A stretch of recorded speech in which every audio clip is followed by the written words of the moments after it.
যাজ্ঞবল্ক্য মুনি এই স্তবটি করেছিলেন মা সরস্বতীর কাছে।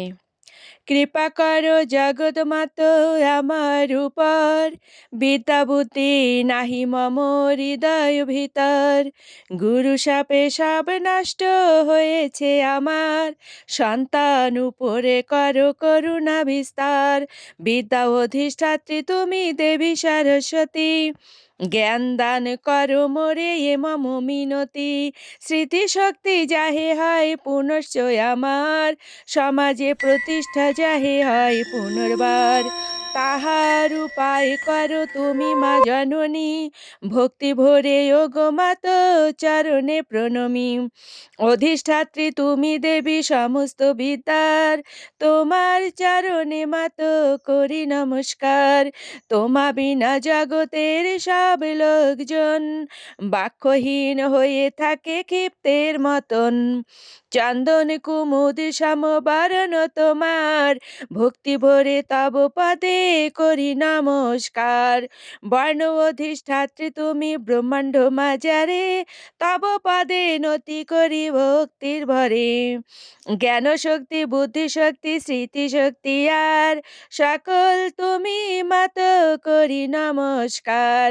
যাজ্ঞবল্ক্য এই রূপে করি আরোদন, অধমুখে মুহুর মুহুর করেন স্তবন, হেন কালে দৈববাণী চালে সরস্বতী, কহিলেন শুনো শুনো এ মহামতি, কবি কুলে হইবে তুমি সবার প্রধান, স্মৃতি শক্তি পূর্ণ তব হইল মতিমান। এত বলি বৈকুণ্ঠেতে গেলা সরস্বতী, যাজ্ঞবল্ক্য মনে মনে পুলকিত অতি, এই স্তব যেই জন করে অধ্যয়ন, সুকবি সুবক্তা হয় সেই সাধুজন। অনর্গলে কাব্য ছাটা বাহিরাই মুখে, লোভিয়ায় অতুল জ্ঞান থাকে মহা সুখে।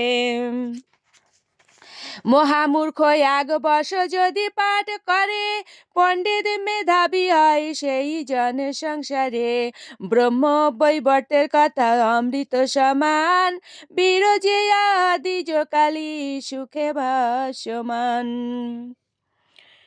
শুধু মায়ের ভক্তবৃন্দ, আমরা শুনতে পেলাম যে সরস্বতীর এই স্তবটি আমরা যেন অবশ্যই করি। করলে কি হবে, সে সুকবি হবে, সুবক্তা হবে এবং স্মৃতিশক্তি হবে। ভক্তদের অনুরোধে এই স্তবটি আর একবার দেওয়া হলো, কারণ এটা আর একবার আমি দিয়েছিলাম।